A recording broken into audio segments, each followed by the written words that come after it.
हमने अभी पहले के वीडियो में रौद्र रस तक बताया आप लोगों को। अब वीर रस के बारे में पढ़ेंगे।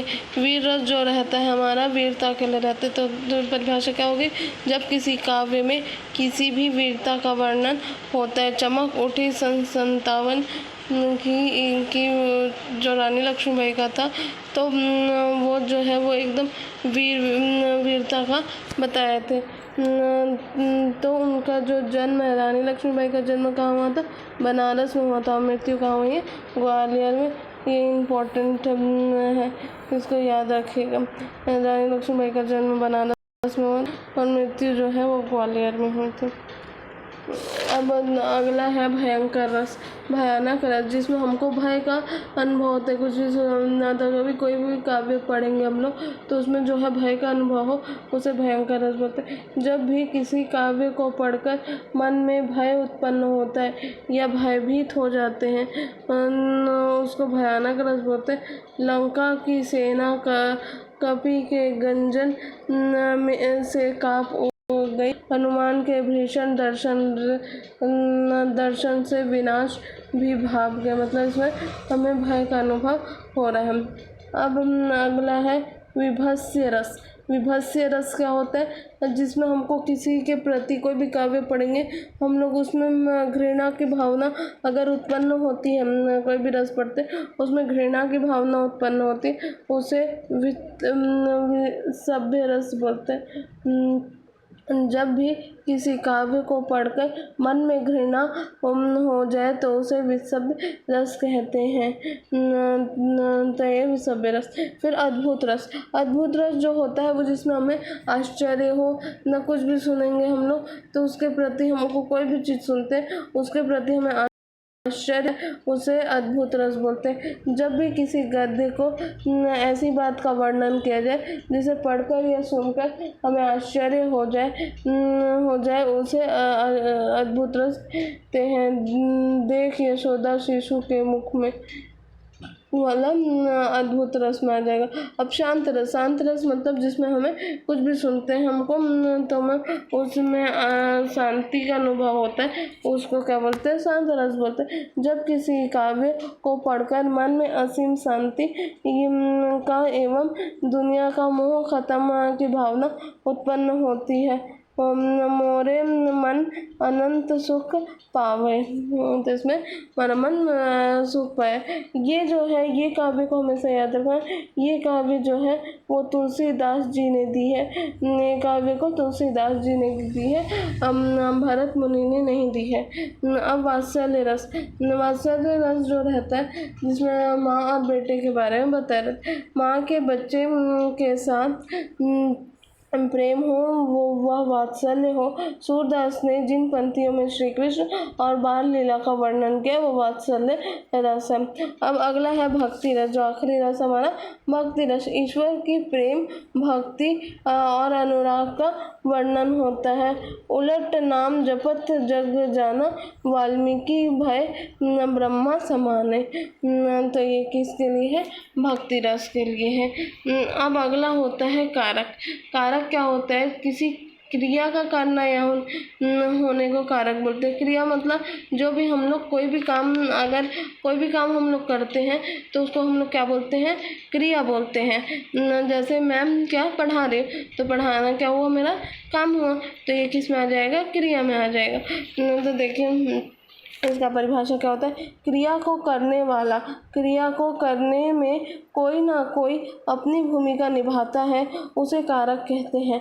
अर्थात एक ये है, और एक और परिभाषा है, संज्ञा व सर्वनाम का क्रिया जो साथ दूसरे में संबंध बताता है, निशान को कारक कहते हैं।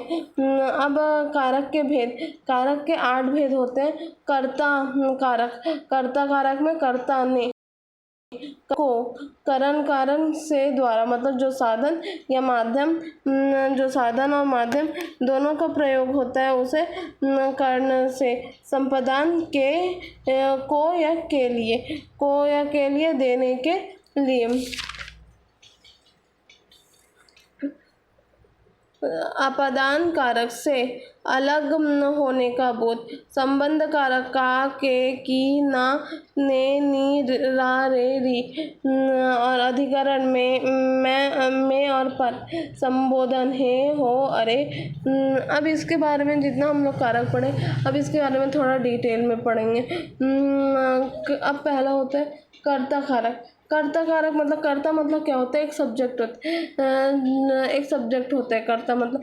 जो भी हम लोग, जैसे मैं बोली, मैं क्या हो गई, एक सब्जेक्ट हो गई। राम हो गया, राम क्या हो गया, एक सब्जेक्ट। तो कर्ता मतलब कोई भी सब्जेक्ट होता, मतलब कोई भी कर्ता जो भी कुछ काम कर रहा है उसे कर्ता कारक, ठीक है।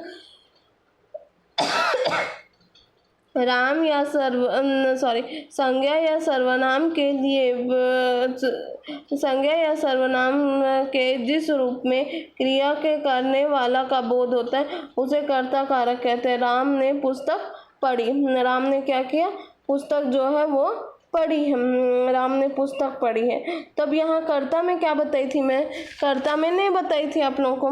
ये देखिए कर्ता में क्या है, नहीं आया। तो ये देखिए अब यहाँ पर क्या दिया है उदाहरण, राम ने पुस्तक पढ़ी, तो ने जो है वो क्या आ गया, कर्ता कारक। अब कर्म कारक, कर्म कारक वो होते हैं जो जिसमें विभक्ति या फिर हमारे कोई कर्म के बारे में बताया गया हो।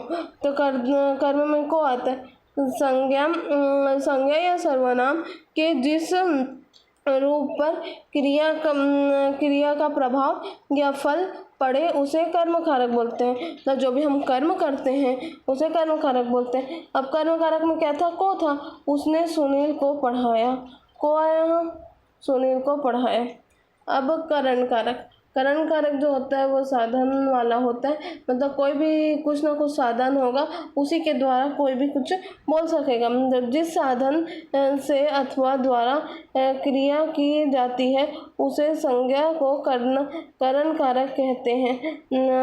और करण में क्या था, करण में बताऊँ, से द्वारा, क्या था, से द्वारा।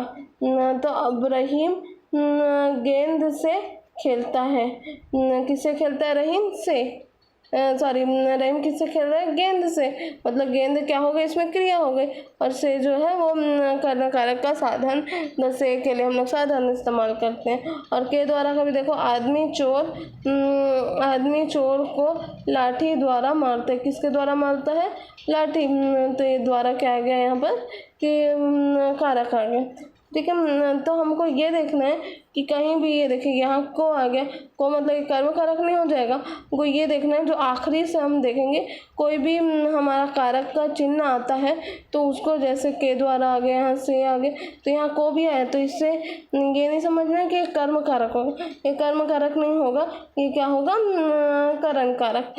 संपदान कारक, संपदान कारक मतलब क्या होता है, भेंट, दान, उपहार जो भी हम करते हैं उसे किस में, संपदान कारक में बोलते हैं। जिसके लिए क्रिया की जाती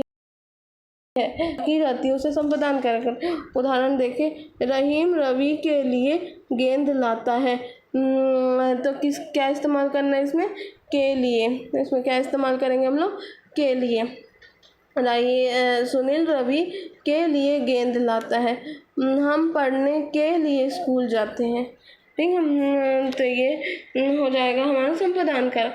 अब अगला है अपादान कारक। अपादान कारक में क्या होता है, तुलना करेंगे, भय होगा, कुछ भी होगा, उसे अपादान कारक बोलते हैं। जैसे अपादान कारक में हम लोग क्या बोलेंगे, अपादान का अर्थ क्या होता है, अलग होना। जिस संज्ञा तथा सर्वनाम में वस्तु का अलग होना होता है उसे अपादान कारक कहते हैं। हिमालय से गंगा निकलती है, अपादान में क्या आता है, से आता है। हिमालय से गंगा निकलती है, वृक्ष में पत्ते गिरते हैं, से आ जाएगा। राहुल छत से गिरता है। अब संबंध कारक, संज्ञा तथा सर्वनाम के रूप में वस्तु का संबंध दूसरी वस्तु से जाना जाए उसे संबंध कारक बोलते हैं। किसी भी चीज़ का संबंध बताना संबंध कारक बोलते हैं। तो राहुल की किताब मेज पे है, तो इसमें संबंध क्या आ जाएगा, का, के, की, ना, ने, नी, रा, रे, री, ऐसे टाइप के शब्द किस में आते हैं, संबंध में आते हैं। अब अधिकरण कारक, अधिकरण मतलब किसी का भी अधिकार का बोध करना। संज्ञा के जिस रूप में क्रिया का आधार का बोध हो उसे अधिकरण कारक कहते हैं। घर पर माँ है, घर पर कौन है? माँ है। पर क्या आ जाएगा इसमें? अधिकरण कारक हो जाएगा। घोंसले में चिड़िया है, अधिकारक का चिन्ह क्या आ जाएगा? में आ जाएगा। अब संबोधन कारक, संबोधन कारक क्या होता है? संज्ञा या जिस रूप से किसी को पुकारे तथा सावधान करे, जैसे खबरदार। खबरदार जिसमें विस्मय बोधक चिन्ह लगे वो किस में आ जाएगा? संबोधन कारक, और इसको संबोधन चिन्ह भी बोलते हैं। अब शब्द का भेद, शब्द के 4 भेद होते हैं। उत्पत्ति, रचना, बनावट के आधार पर शब्द का भेद, उत्पत्ति स्रोत के आधार पर शब्द का भेद, प्रयोग के आधार पर शब्द का भेद, अर्थ की दृष्टि से शब्दों का भेद। अर्थ के आधार पर शब्दों के कितने भेद होते हैं? 2 भेद होते हैं, सार्थक शब्द और निरर्थक। सार्थक शब्द मतलब जिसका कोई अर्थ निकले, और निरर्थक मतलब किसी का जिसका कोई अर्थ ना निकले। वही परिभाषा में लिखा हुआ है, वे शब्द जिनका अर्थ निकलता है वो सार्थक शब्द कहते हैं। नीम, नीम के बाद वीम बोलेंगे। वीम किसमें आ जाएगा? मतलब जिसका कोई अर्थ ना निकले। किताब बोले, किताब सार्थक में आ जाएगा। विताप क्या हो जाएगा? निरर्थक में आ जाएगा। ये होता है सार्थक और निरर्थक। अब रचना के आधार पर शब्दों के भेद, रचना के आधार पर शब्दों के 3 भेद होते हैं, ऋण, योग ऋण और यौगिक शब्द। तो सबसे पहले योग संधि विग्रह नहीं कर सकते हैं, ऐसे शब्द जिसका विशेष अर्थ प्रकट होता है लेकिन अगर उसे तोड़े दिया तो वो निरर्थक हो जाता है। जैसे आप ऋण में देख सकते हैं, जल, कल, जप, कल का ज और ला, कल का ला, जब का ज और पा। अब यौगिक शब्द किसको बोलते हैं? जिसका संधि विग्रह हो जाए, जिसका संधि विग्रह हो जाता है उसे यौगिक शब्द होते हैं। ऐसे शब्द जो 2 सार्थक को मिलकर मेल हो और वो यौगिक शब्द कहते हैं। यौगिक मतलब 2 शब्दों का समूह, मतलब कोई भी 2 शब्द हम लोग लेंगे उसका समूह को हम लोग क्या बोलेंगे? यौगिक शब्द बोलेंगे। स्वदेश, स्वदेश का क्या बनेगा? स्व और स्वदेश का स्व और देश। देवालय का देव और आलय। तो ये दोनों में हम देखें कि ये दोनों का कोई ना कोई सार्थक शब्द हमारे पास निकल ही रहा है, तो उसे क्या बोलते हैं हम लोग? यौगिक शब्द बोलते हैं। योग ऋण शब्द वो होता है जिसमें बहुब्रीहि समास होता है। बहुब्रीहि समास मतलब जो 2 पद प्रधान होते हैं और वो तीसरे पद की क्या बताते हैं? विशेषता बताते हैं। जैसे दशानन ले लिए, दशानन 10 आनन वाला, 10 आनन का कौन है? रावण। हम क्या लेंगे? रावण लेंगे। ऐसे शब्द जो विशेष अर्थ होता है उसे योग ऋण शब्द। Thank you for watching, see my channel for more video.